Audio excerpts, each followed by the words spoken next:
Hey, it's Brad. So, pain is everywhere. I mean, everyone knows what it is, every creature knows what it is. And as long as you feel a given pain, there's more to its message. I mean, to put it another way, you could say you only feel pain where there's still something left to learn from it. And that doesn't even have to mean anything necessarily like, you know, deep or mystical or anything like that. It could be as simple as, oh, my shoulder hurts, so when I pick up a pillow and it hurt my shoulder, then I learned that at that angle, picking up a pillow hurts. Sometimes the lesson left, if a pain is permanent, is how to deal with it, how to get over it, or adapt or ignore, um, or whatever lessons learned in resolving and eliminating it. Another thing that's depressingly common is depression. And I really hate that there's a valid colloquial use of depression, kind of like irony.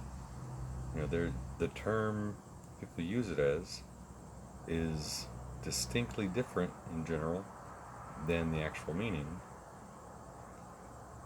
In both of those, commonly, a lot of people now, it's getting wider understood that there's a difference between situational depression and sadness and actual clinical depression, where it's depletion of neurotransmitters.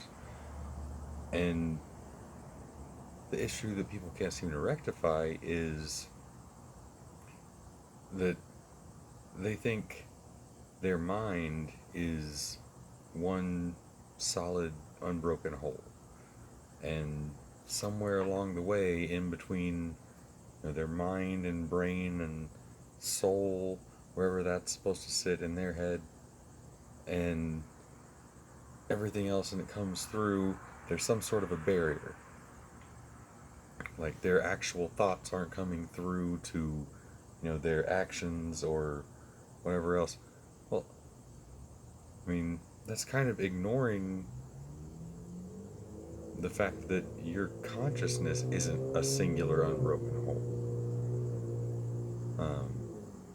I've said before, the moment that you're experiencing isn't, in the moment that you're experiencing it. It's reconstructed, even on like very short-term scale. It's reconstructed from the memory of those inputs, even if it's just the buffer bringing it in the first time. But your drives, your impulses, all the various cycles, like an AI for a really complicated board game, there are a lot of factors that it's considering at any given moment, and were it to try to, compress things down, it might change, a lot of things pretty drastically. In the case of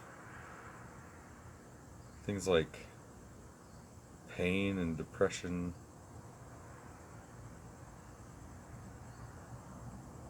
they're so common, and plenty of reasons why.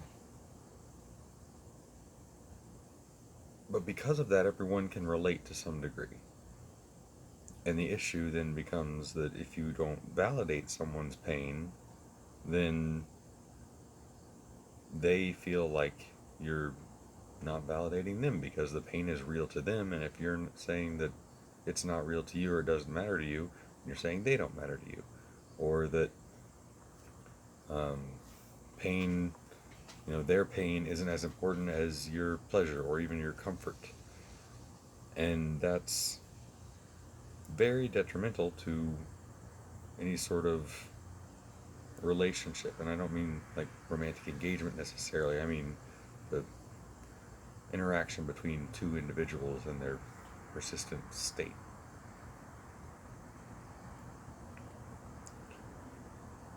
But when there are detrimental cycles, like depression or self doubt or whatever, those are the times when it's that much more important to do whatever it is that, you know, pushes you through or gets out, or even in some cases just a distraction.